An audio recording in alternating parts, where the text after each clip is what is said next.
बिस्मिल्लाहिर्रहमानिर्रहीम। अस्सलाम वालेकुम नाज़रीन, मैं हूँ आम शहरी आरिफ हमीद भट्टी। अहम तरीन खबरों के साथ नाज़रीन, पाकिस्तान तहरीक इंसाफ के चेयरमैन इमरान खान ने हर किस्म के ख़तरात को मोल लेने का हतमी फ़ैसला कर लिया।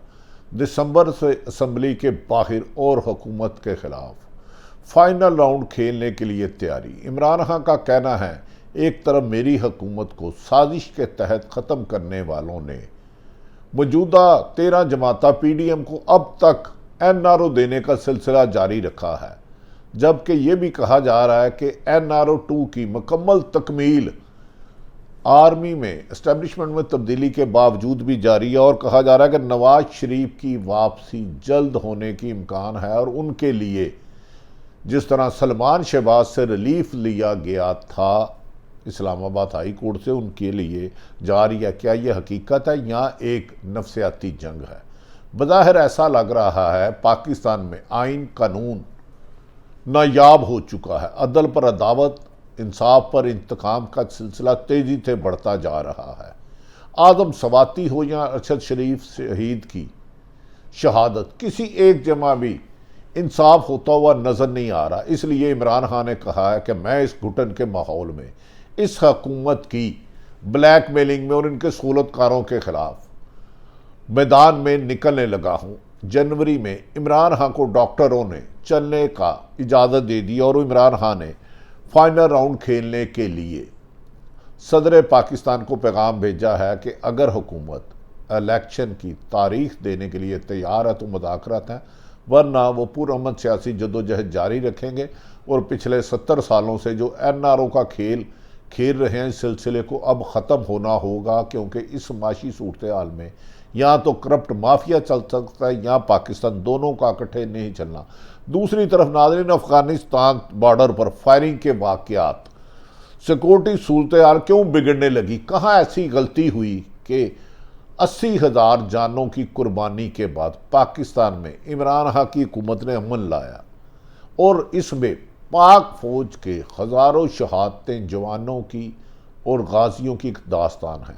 कहाँ ऐसा गैप हुआ कि दोबारा स्वात में भी तालिबान का आ गया और TTP ने बाद पाकिस्तान की पाक फौज के अफसरान और जवानों पर फायरिंग कर कल 6 लोग शहीद हुए। आखिर इस गुनवानी साजिश के पीछे बैनुल अक़वामी हथकंडों का पाकिस्तान में आलाकार कौन है जो चाहता है कि पाकिस्तान माशी तौर पर तबाही के किनारे पहुंच चुका है, इसको बिल्कुल ही एंड तक ले जाया जाए? कौन है जो इम्पोर्टेड एजेंडे, गैर मुल्की एजेंडे, जो सफारत पॉलिसियों को इंडिपेंडेंट होने में रुकावट है? अब ये सवालात हर खासो आम के लिए आ रहे हैं और इस सिलसिले में इमरान खान ने एक बड़ा फैसला किया है कि जान के 15 दिन से इसहाक डार बार बार सदर पाकिस्तान से मिलते हैं, मुल्क को माशी बदहाली से निकालने के लिए मुतालबात कर रहे हैं। दूसरी तरफ हुकूमत इंतकामी कार्रवाइयाँ तेज़ और इमरान खान पर भी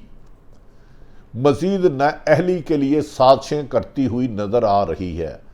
हुक्मरान इत्तेहादी जमातों की लॉटरी निकल गई। जैसे ही इमरान खान की हुकूमत ख़त्म हुई तो हुकूमती इत्तेहादी जमातों की लॉटरी निकल गई। एक दूसरे की जानी दुश्मन पीपल्स पार्टी, नून लीग, मौलाना फजलुर रहमान, MQM बार पार्टी, जो अब मौजूदा वज़ीर आज़म को ब्लैकमेल करते हुए दिन रात करप्शन की बदबू के स्कैंडल की खबरें मुख्तलिफ आ रही हैं, लेकिन ऐसा लग रहा है कि पाकिस्तान में अब इंसाफ का हसूल मुश्किल ही नहीं नामुमकिन हो चुका है।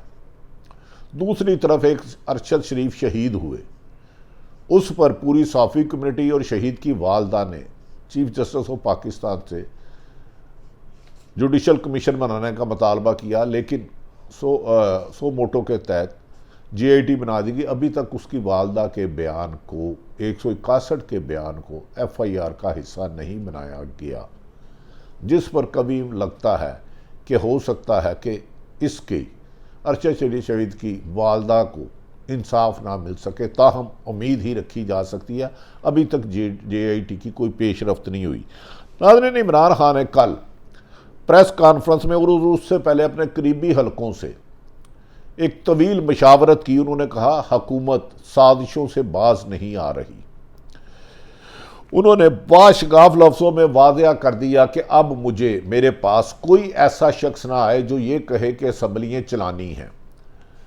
अगर ये हुक्मरान अगले साल 2023 अक्टूबर तक रहे तो खुदा न खास्ता मुल्क को डिफ़ॉल्ट होने से नहीं बचा सकता। यही माशी एक्सपर्ट कह रहे हैं। अब मैं दिसंबर में हर हाल में असम्बलियाँ तोड़ के अवाम के पास जाऊँगा, चाहे हुकूमत मेरे खिलाफ इंतकामी कार्रवाइयाँ करे। उन्होंने कहा इससे ज़्यादा इंतकामी कार्रवाइयाँ क्या होंगी कि एक साबिक वज़ीर आज़म पर 3 दर्जन से ज़्यादा मुकदमा दर्ज कर दिए गए, उन्हें नहल करवा दिया गया। इलेक्शन कमीशन हुकूमत का एक सब ऑफिस बन के काम कर रहा है। हमें हर तरफ से स्क्रू किया जा रहा है। हमारे लोगों के खिलाफ, पाकिस्तान तरीके के खिलाफ इंतकामी कार्रवाइयों का सिलसिला दिन ब दिन तेज़ होता जा रहा है। हमने नई इस्टेब्लिशमेंट से उम्मीद रखी है कि वो हमारे साथ इंसाफ करेंगे और माजी में होने वाले जुल्म सितम की दास्तां बंद होगी, लेकिन अफसोस के बंद ही नहीं हो रही। आदम सवाती को पहले बलूचिस्तान ले जाया गया और वहाँ ऐसी तजलील की गई कि इंसानियत भी कांप उठी। अब सिंध में भी उन्हें इंसाफ नहीं मिल रहा। दूसरी तरफ शहबाज गिल के खिलाफ मुकदमा, और कहा जा रहा है कि PTI के मजीद 3 लोगों के खिलाफ मुकदमा दर्ज करके हुकूमत इंतहा की इंतकामी कार्रवाइयों का सिलसिला शुरू कर रही है, जिसमें कभी शक है कि खुदा न खास्ता इमरान खान पर दोबारा हमला भी हो सकता है। और इमरान खान को धमकियां मुख्तलिफ तरीके से पहुँचाई जा रही हैं, लेकिन इमरान खान ने कहा कि जब मेरे पर कातलाना हमला हुआ, मौजजाना तौर पर बच गया, तो मैंने मौत का खौफ सर से उठा दिया है। अब मैं अवाम के पास जाऊंगा। मौजूदा हुक्मरान और नई इस्टेब्लिशमेंट से मैं उम्मीद रखता हूं कि अब भी अवाम की राय के मुताबिक शफाफ इलेक्शन कराएं। उन्होंने कहा, इमरान खान कहना था कि उन्होंने नए आर्मी चीफ से मुतल्लिक बहुत ज़्यादा उम्मीदें जाहिर की हैं और कभी इम्कान है कि वो माजी में होने वाली नाइंसाफ़ियाँ, ज़्यादतियाँ, जुल्म, अदल के नाम पर अदावत, इंसाफ के नाम पर इंतकाम के सिलसिले को बंद करके अपना आइनी किरदार अदा करेंगे। उन्होंने कहा कि मैं कभी भी पाकिस्तान की इस्टेब्लिशमेंट के खिलाफ ना था, ना हूँ, ना रहूँगा, लेकिन ये कैसे हो सकता है कि एक साबिक आर्मी चीफ सियासी इंटरफेरेंस करे और अपनी मर्जी के फैसले कराते रहे। कमर जवेद बाजवा से उनके साथ असूली इख्तलाफात थे, वो हर एक को NRO देना चाह रहे थे। लेकिन नाज़रीन, जैसे ही इमरान खान का कहना था कि उन्होंने जनरल आसिम मुनीर बाजवा की तारीफ़ें सुनी है, इसीलिए उन्होंने फौरी तौर पर 26 नवंबर को पिंडी में ऐलान करने के बाद आज तक इसलिए नहीं दिया कि वो नई क़यादत को टाइम देना चाहते हैं कि वो मुल्की हालात और पल्स लेने के बाद कोई ऐसा फ़ैसला करें जिसमें मुल्क अमन के रास्ते पर चल सके। इमरान खान ने साबिक आर्मी चीफ कमर जवेद बाजवा पर भी एक बार फिर कड़ी तनकीद की और उन्होंने कहा कि इन्होंने, एक मुशर्रफ ने पाकिस्तान की तारीख में NRO दे के मुल्क को तबाही के दहाने खड़ा किया और दूसरा कमर जवेद बाजवा ने NRO दिया, जिसकी मिसालें इमरान खान बिल्कुल हकीकी दलाइल से देते हैं। उन्होंने कहा मेरी हुकूमत ख़त्म की गई, शहबाज शरीफ जिस पर फ़र्द जुर्म आयद नहीं हो रहा था उसको वज़ीर आज़म बनाया गया, मौलाना फजलुर रहमान नैब जिसको बार बार बुलाती थी उनको NRO दिया गया, आसफ अली जरदारी को NRO दिया गया, PDM की तमाम इत्तेहादी जमातों को NRO दिया। ना सिर्फ NRO दिया गया बल्कि मौलाना फजलुर रहमान का पूरा ख़ानदान ही हुकूमत में शामिल हो गया, उनका बिनोई, उनका भाई, उनके करीबी अजीज़, यहाँ तक कि उन्हें MNA के सीट पे उन्हें शिकस्त हुई थी। लेकिन अब ऐसा लग रहा है कि इस NRO को पाकिस्तान में करप्शन का चैप्टर ही ख़त्म किया जा रहा है। सलमान शहबाज 5 साल खुद साख्ता जलावतनी के बाद उनके लिए ऐसा रिलीफ मिलता है कि उन्हें कोई भी पुलिस गिरफ्तार नहीं करेगी और उनका भी केस ख़त्म हो रहा है। उन्होंने कहा इसी NRO के नतीजे में अब ये खबरें आ रही हैं कि नवाज शरीफ जनवरी में आ रहा है और पाकिस्तान वापसी की बातें हो रही हैं। इस सिलसिले में पाकिस्तान भर में कहा जा रहा है कि वफाकी हुकूमत तमाम वसाइल इस्तेमाल करके नवाज शरीफ का ख़ताब करना चाह रहे हैं। उन्होंने कहा दुनिया में कहीं ऐसी बात नहीं सुनी कि एक साबिक वज़ीर आज़म इलाज की गरज से जाए, सजा याफ्ता हो, इख्तियारी हो, उसे गिरफ्तार करने की बजाय उसके लिए इस्तकबाल की तैयारियां कर रही हैं। ये आइन और कानून को पांव तले रोदने के मुतरादफ है।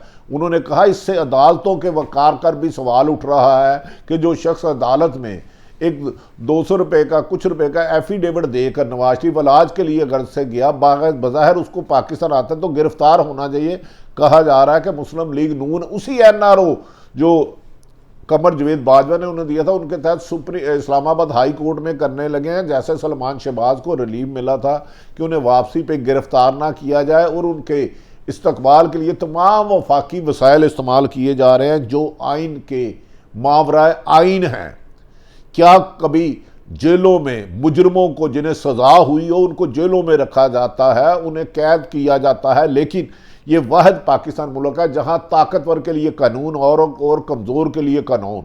उन्होंने कहा नवाज शरीफ जेल से डर के भागे थे तो वापसी पे उन्हें जेल की बजाय अगर इस तरह इस्तकबाल किया जाएगा तो ये अवाम की राय की तजलील होगी। उन्होंने कहा वोट को इज्जत दो वाली नून लीग ने NRO को इज्जत दो और नोट को इज्जत दे को बयानिए को बना लिया और जिसकी वजह से अवाम ने PDM को रद्द कर दिया और ज़िमनी इलेक्शन में तमाम पाकिस्तान तरीके इंसाफ वाज़ेह अक्सरियत से कामयाब हो चुकी है।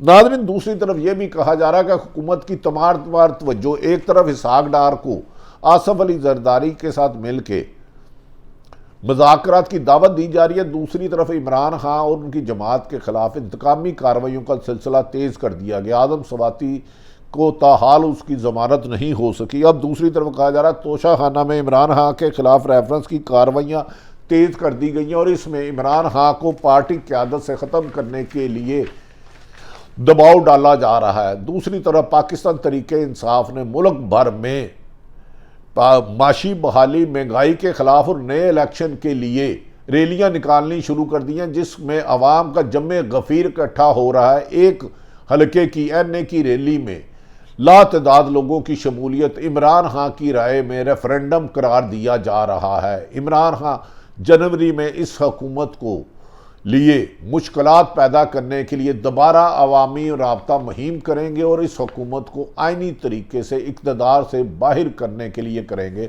उन्होंने कहा कि आखिरी मुलाकात अब जब भी